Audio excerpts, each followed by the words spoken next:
Hello guys, welcome back to SM Financial. तो आज के इस वीडियो में हम लोग बीएनबी कॉइन का एनालिसिस करेंगे और जानने की कोशिश करेंगे कि आगे बीएनबी कॉइन किस साइड में मूव कर सकता है।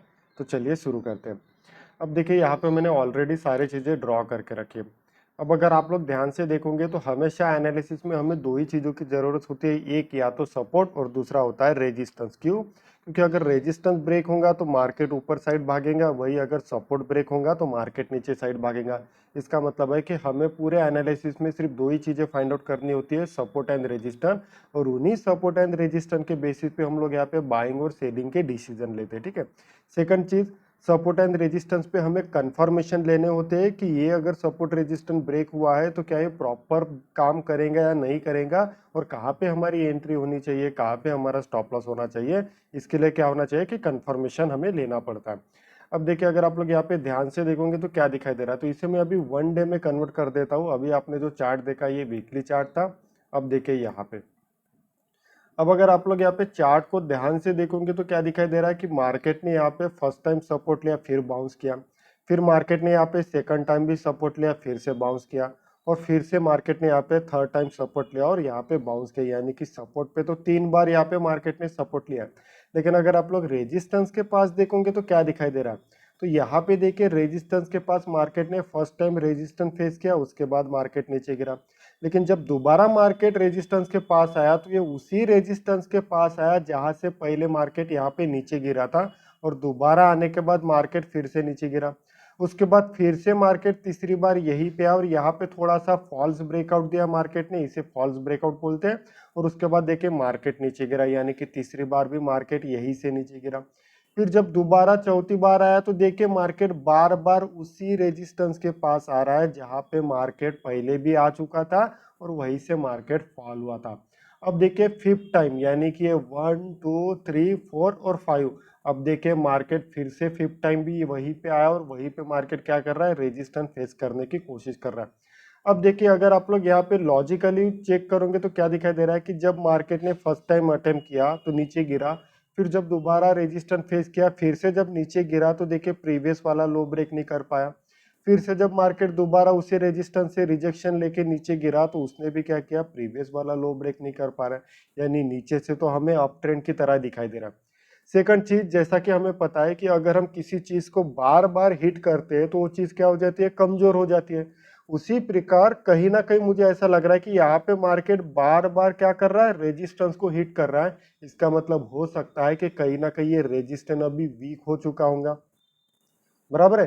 तो अगर ये रेजिस्टेंस वीक हो चुका है तो इसका मतलब हो सकता है कि मार्केट इसे ब्रेक करता है, तो ब्रेक के बाद हमें एक रैली दिखाई दे सकती है। ठीक है। तो यहाँ पे अगर हम लोग एनालिसिस की मदद से चेक करते हैं कि प्रोबेबिलिटी कहाँ दिखाई दे रही है, तो प्रोबेबिलिटी कुछ इस तरीके से दिखाई दे रही है कि बार बार यहाँ पे मार्केट ने इस रेजिस्टेंस को हिट किया और काफी बार रेजिस्टेंस को हिट किया। First attempt, second attempt, third attempt, fourth attempt, और हर अटेम्प्ट ने मार्केट ने क्या किया है, फॉल किया है।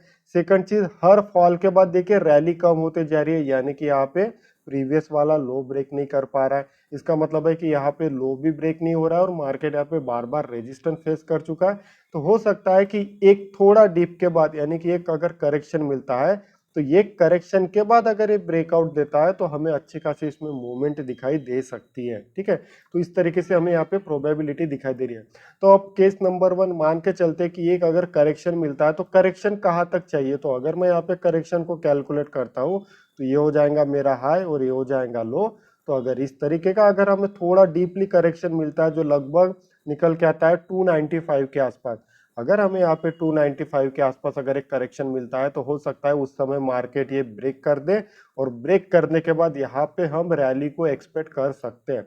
सेकंड चीज, मान के चलते हैं कि डायरेक्ट अगर यहाँ पे ब्रेक कर रहा है तो उस समय क्या होगा, तो अगर यहाँ पे डायरेक्ट ब्रेक कर रहा है तो मार्केट पहले एक डीप देगा, यानी कि आपको एक अपॉर्चुनिटी देगा।